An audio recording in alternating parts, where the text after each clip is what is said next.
say hello again to the Turkish Tylenol fiasco that celebrated its 2-year anniversary on Friday, December 6th. It was, and still is, a debacle that cost Alberta taxpayers $70 million. This should be the thing that people get super furious at their government for. This should be the thing that people get super angry at corporations for. This should be the thing that gets people up out of their chairs going, what the f***? Instead of 0.25% of the population. Instead of, like, going after minorities who are already having a pretty rough time at it. Despite past claims of LGBTQ+ advocacy, Smith's government has so far pushed through rapid agenda that will advance social conservative cultural goals in education, healthcare, and sports in the coming year. This is not Texas, all right? This is not Alabama. This is not some deep red state where everyone is like, oh, well, yeah, they're just using culture wars to distract you from how shitty their actual policies are. No, it's happening right here in Canada. Canadians, you should be mad about this. Americans, you should stop looking towards Canada as the better example. Yes, our neighbors to the north. At least they're not all anti-LGBTQ+. Yes, we are. The set of the bills are in line with the will of the party membership, which has passed several resolutions of the party's November annual general meeting calling for aggressive policies on gender identity and diversity. Political analysis Keith Bouncy, who specializes in Alberta politics at Mount Royal University, says the commitment to the culture war issues is an effort to appease the UCP party base. Trans people are 0.25% of the population, yet governments like Smith government have a focus on trans people like they're a threat to civilization. Why? Why are the right doing this, and why are they winning, and why are they effective at it? Because their policies are complete and utter shit. They are dog shit. She's been destroying the entire province of Alberta, I would say at a rapid pace, between, defunding the forest prevention programs, leading to an increase in the severity of the forest fires, completely gutting the public health care system, which of course is leading to terrible results for people who were using the public health care system in Alberta. And there's scandals you may not even heard about. I don't know if everyone here knows about the Tylenol turkey scandal, but why talk about that when we can talk about 0.25% of the population, and how do we create their lives to be harder? And that's why you get a lot of people like pundits, Lauren Southern, Lauren Chen, Rebel News, etc., who are constantly pushing identity politics on everybody. Same thing with the right in, it's a lot of Canadian right-wingers who are actually the pundits in America, but a lot of American pundits doing the exact same thing. From Tim Pool to Ben Shapiro to Steve Crowder, you name it, every single one of them is always pushing identity politics, culture war issues. Sometimes they talk about the elites. Tucker Carlson likes to use that word. He likes to be like, I hate the elites, just like you. But they want to spread a thing called false consciousness to keep everyone distracted, to make everyone fight a culture war instead of concentrating on a class war. Because class wars are scary. Class wars actually involve a lot of people being like, well, we actually want to hold those who have power, the elites, to account. We actually want to restrict their power. We actually want to do and remove the amount of exacerbation of wealth inequality. We would like to actually start having more wealth distribution. We should be, in fact, not living in a society where we are moving towards, Gilded Age tier wealth concentrations. Actually, we surpassed the Gilded Age. What am I talking about? We also live in a time where, there are Luddites coming up and trying to destroy, machine deep thinking learning, and we have Italian assassins and all this kind of stuff. We're moving rapidly back into the Gilded Age, so fun stuff. The changes are coming to sexual education and how gender identity is dealt with in schools. Bill 27, the Education Amendment Act, will require teachers to report pronoun changes should a student identify as trans. The legislation will also potentially restrict third-party instruction materials, including already vetted materials of sexual orientation and gender identity. Soji.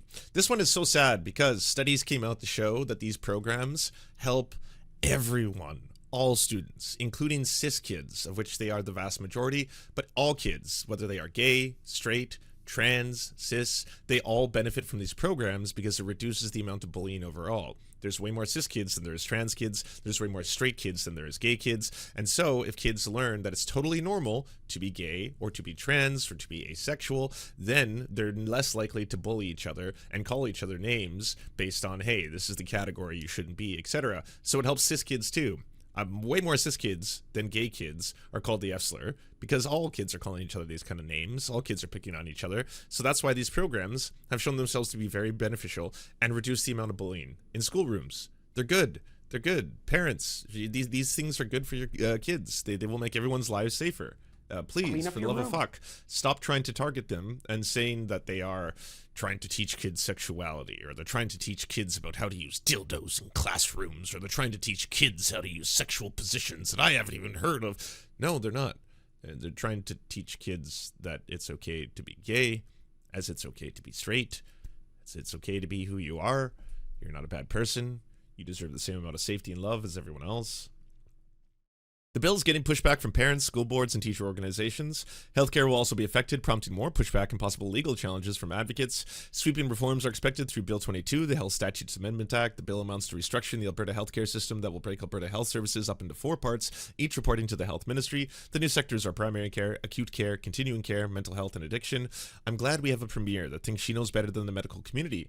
It's a bit disturbing that our government doesn't run on rationality. Instead of what medical doctors say, who actually know what they're doing, this government just wants to meddle. It's absolutely bizarre. It's bizarre, it's weird, it's sick, and it's twisted, and it's going to lead to a lot more people getting hurt. It's going to lead to kids having much more unsafe lives. It's going to lead to an increase in the rates of suicide attempts. It's going to increase the rate of children who are bullied, who are picked on, who have anxiety, who have depression. It's going to increase, trauma for all people, whether they be LGBTQ+, or they simply are, straight heterosexuals who are now living in a world where we are consistently, in the same way the Nazis did, vilifying minorities in order to justify the terrible policy positions and distract everybody.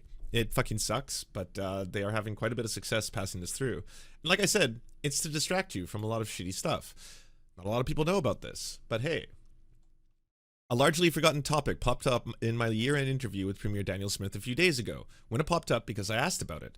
Say hello again to the Turkish Tylenol fiasco that celebrated its 2-year anniversary on Friday, December 6th. It was, and still is, a debacle that cost Alberta taxpayers $70 million. And, as I write this, the government cannot tell me for sure where $49 million of that money ended up. It's just gone. It's gone. Which, again, this should be the thing that people get fucking super furious at their government for. This should be the thing that people get super angry at corporations for. This should be the thing that gets people up out of their chairs going, what the fuck? Instead of 0.25% of the population, instead of going after minorities who are already having a pretty rough time at it, instead of passing legislation that directly targets queer kids, LGBTQ+ kids, stuff like that, why don't we look into the fact that you suddenly made $49 million of taxpayer-funded money disappear? It's just gone. Think of it like the Pentagon budget. We don't know. Who knows? It is either with the Turkish-based company, Atabey, who supplied 1.5 million bottles of generic acetaminophen, or with the Alberta-based company, MH Care, that imported it. The government says the 49 million is considered to be a, quote, credit, and Smith said the province is hoping to use it more to get products from Atabey. We are working with Health Canada to identify a way to fulfill that contract. They, Atabey, are a generic drug company, so there's a way that we could be able to identify products that health services need. Would you reveal what products? I can't, replied Smith. I can't preempt the Health Canada process. Smith had no problem revealing the product 2 years ago when she saw herself as the knight in shining armor, riding to the rescue of frantic parents trying to find bottles of Tylenol on pharmacy shelves picked clean. Many families are feeling overwhelmed, dealing with especially fevers, costs, and other issues with kids, she said at the time. You could argue Smith's heart was in the right place. I will not do that. And so was her instinct to never let a crisis go to waste, especially when she could be a hero while also owning the federal Liberals who were scrambling to get children's pain medication onto shelves.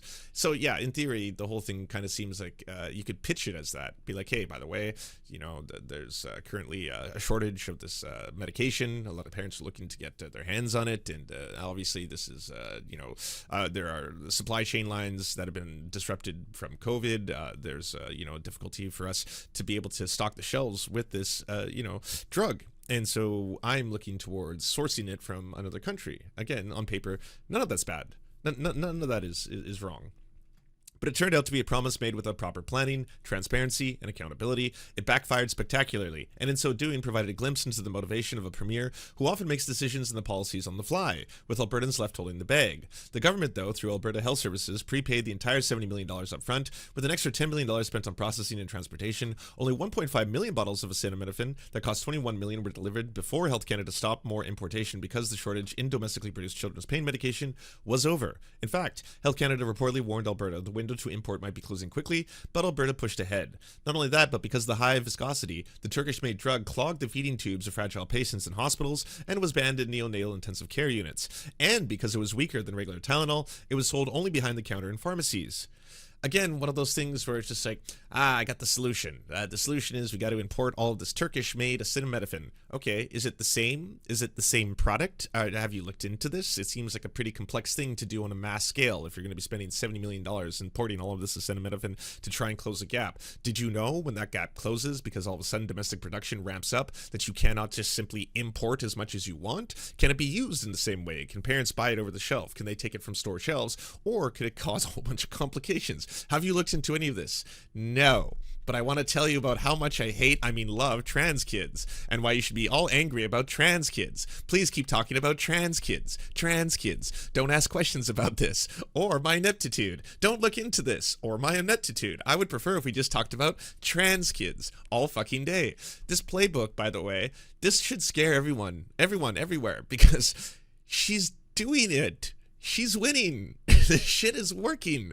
I could pull my hair out all day and be like, this is so fucking frustrating to see a politician be this level of inept, in which we should be laughing her out of government. It shouldn't be a thing where people are like, oh, that's bad, right? Yes, it's bad. You fucked up. You fucked up majorly on so many levels. This is one of so many scandals, by the way. The Turkish Tylenol scandal, probably the one you haven't heard of, but it's one of them. And instead of talking about the Turkish Tylenol scandal, we're talking about trans kids.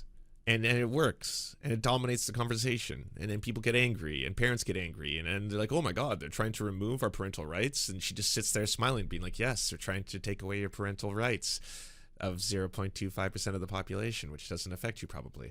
But if it did, it would be scary, right? So all of you should be very mad and be very concerned about this. And also, trans girls in sports. What about trans boys?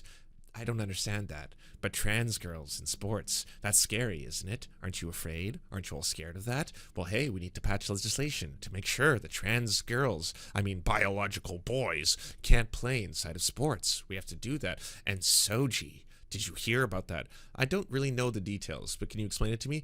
I can't, but I will tell you that maybe it's about teaching sexual positions to children. Do you think that's appropriate for kids to learn about sexual positions? Oh my god, no, I don't. Ooh, I'm scared. I'm horrified. I can't believe this was a thing that they were passing, or trying to pass anyway. Anyways, what's the whole thing about that Tylenol scandal? Sexual positions. What about that? Oh god, yeah, sorry, I forgot. Ooh, yeah, ooh, frightening. Oh, terrifying. God. Yeah, okay, all right, well, never mind Tylenol, or the forest fires, or the getting of the public healthcare system, or basically eroding all of the greatest things about this province. We need to talk more about the 0.25% of the population, and how we can oppress them even more. Yeah, let's do that. Let's go in that direction. Let's not benefit society in any way. And this playbook, unfortunately, proving itself to be successful, is going to be emulated. And it's going to be emulated everywhere. A lot of the same techniques they're using, they got from the gender critical movement in the UK, which also proved itself to be highly successful. You just need a couple people like Jesse Singal, transphobe, also creep show, by the way. If you didn't know, Jesse Singal, total sidebar here, he's having a time on Blue Sky. He tried to just enter Blue Sky and hoping no one would really know about his grift, and then everyone does know about his grift because there's so many amazing queer folk on Blue Sky. So they were immediately like, oh, this dude is fucking poison. Do not allow him to do the same shit that he did on Twitter that he does here. It is just a vile type of transphobia where he tries to pretend to be the rational centrist, and as the rational centrist, I'm going to write an article on detransitioners, and I'm only going to interview one trans person who's happy with, again, their transition, but I'm going to interview the majority of people being detransitioners and talk about how, even as a rational centrist who looks at all things equally, it turns out that, again, even if this is less than 2% of the people who go through transition, they experience regret. I'm still going to platform those less than 2% and give them the platform now to tell you about how scary it is. The dangers of the Jesse Singals of the world is that all of a sudden, right-wing reactionaries, conservatives, and Daniel Smiths can use his shit in the Atlantic and say, this is not from some far-right publication. This is not from some neo-Nazi or crypto fucking, conservative or something like that. This is a liberal who has said that we have to have a rational debate about gender ideology. And because we have to have a rational debate about this, let's put the brakes on this until the science is settled. And it's like, whoa. The science on this is conclusive and has been for some time. The majority of the scientific community has already been releasing, so this is our guidelines. This is our views on this. Gender affirming care is a valid form of healthcare. We would like people who need to get it to have access to it. That's what the scientific community is saying. All of y'all are on the far right side of this issue, trying to again go in defiance of that and push this bullshit to distract everybody from real world issues, from actual scandals. Again, who cares about Albertans potentially losing between $35 million and $70 million worth of taxpayer money on some fucking bizarre Tylenol scandal when we're talking about trans people? Keep everyone distracted. Culture war, culture war, culture war. Don't like fucking just keep the rich and the class wars nice and safe and far away. Make sure no one talks about that. We can't talk about that, you know? It sucks, but again, she's had a lot of success at Alberta Premier Danielle Smith rolled out 3 bills this week that are draconian, cruel, and direct attacks on trans and non-binary youth. They are incredibly cruel and heartless. And there's a lot to talk about here. Although before we have this conversation, I need to make some slight decor changes. Bear with us. Much better. So I want to be very clear about the frame that I'm going to look this through. I've been a teacher for a long time, and in that time, I've encountered and taught a lot of trans and non-binary youth and talked to their parent. And the reaction that I've seen from parents is often pretty similar. They, in all cases, love their kid a lot, but in some cases, it can be difficult for a parent to see their kid turn out to be someone different than they had expected or planned. And it can be difficult for the parents to understand their kid being trans or non-binary when they don't necessarily understand what that is or what it means. Change is hard, and the unknown. How come you don't advertise the Tylenol scandal on paper all over the cities? Well, that's a weird one, isn't it? I was saying the same thing about Toronto. If you didn't know, Toronto's led by a premier who does a lot of the same shit. Loves pushing culture war stuff while at the same time gutting all of the public systems. And I'm always sitting there from a distance. It's very far away, by the way. You know, it's kind of like me trying to say, like, watching what's going on in New York from the other side of the coast. But I watch what's going on there, and I'll see a story and a headline happen, and what's actually happening in Parliament, right? And Doug Ford basically gutting mental health services should be the story of the day, should be what all the newspapers are reporting on, but all of them are concentrating on other stories related to him, like the $200 rebate that he's giving to every single citizen. And isn't that great? It's like, hey, that $200 rebate is going to be great just coming around Christmas time. That's exciting. Or they'll talk about how he's legalizing alcohol in all stores. You can buy alcohol from the 7-Elevens like you can in the United States now in Toronto. It is coming at a huge cost, but they'll talk about that story. Or the Buck-a beer, how he actually is trying to get beer as cheap as $1 in stores. That's what the mainstream media, the newspapers and all that stuff that normies consume, that's the stories they're putting out there. None of them are talking about how there's actual doctors in Parliament sounding the alarm, being like, if you gut mental health services in the way that has been proposed, this will have disastrous effects upon society. There will be an increase in so many problems. Do not do this for the love of God. They did it. No one talked about it. Kind of really seems like it would be crucial for the support of independent, at this point, leftist media or independent progressive media or just independent media that is willing to talk about these kind of stories, because mainstream media just has the corporate boots so far up their ass that they're utterly useless. And in a lot of ways, they act as just propaganda wings and propaganda arms. And then that seems to be a really big problem.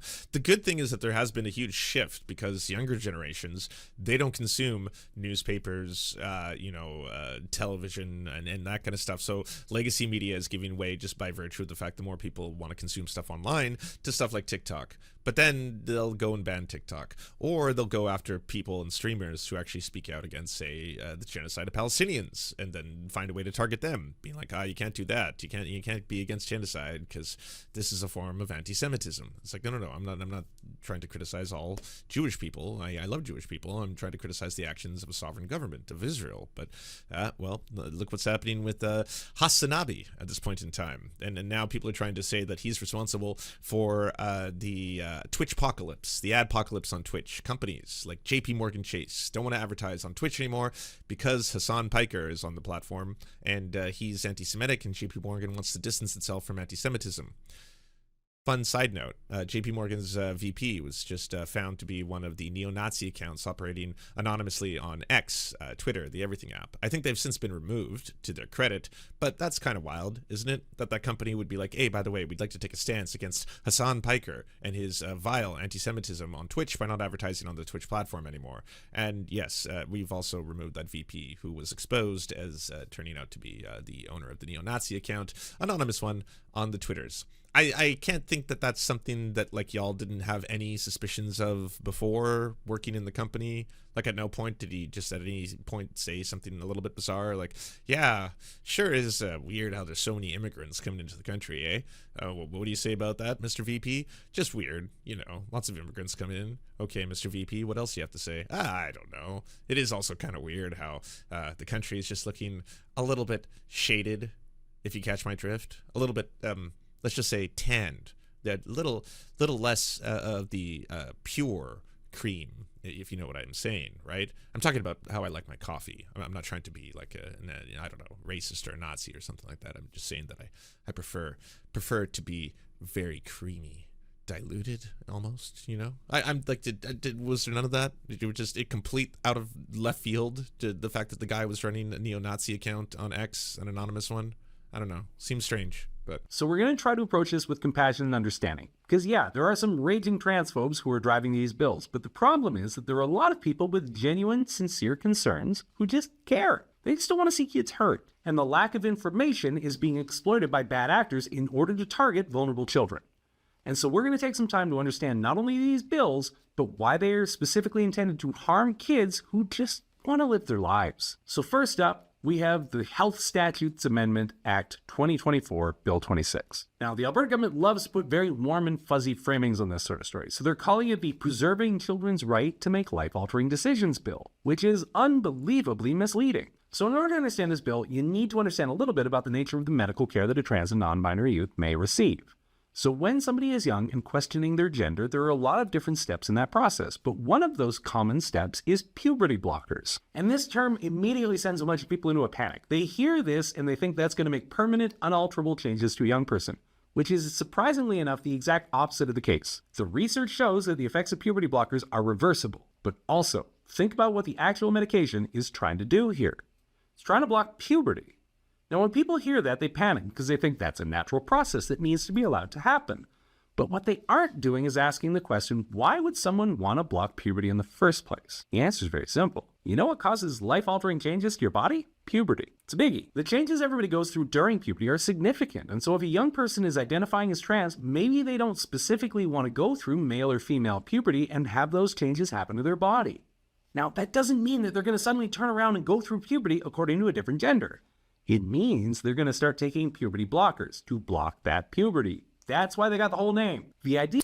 And it buys you time. That's essentially what it is. It just buys you time. You can make a decision. It's actually the opposite of what right-wingers have been trying to push on everybody, saying that it's just like, oh, it irreversibly changes them and turns girls into boys and boys into girls and those kind of stuff. And people have been mass manipulated into this gender ideology. Gender ideology is pushed by conservatives. Gender ideology is an entire network. They found a very lucrative way of pushing their culture war bullshit, their identity politics, and again, keeping everyone distracted from the very elites that they claim to constantly hate. As long as everyone is fighting the powerless, as long as people are going after, and in Alberta, 0.25% of the population, as long as that is the case, then they're never going to be actually challenging the elites.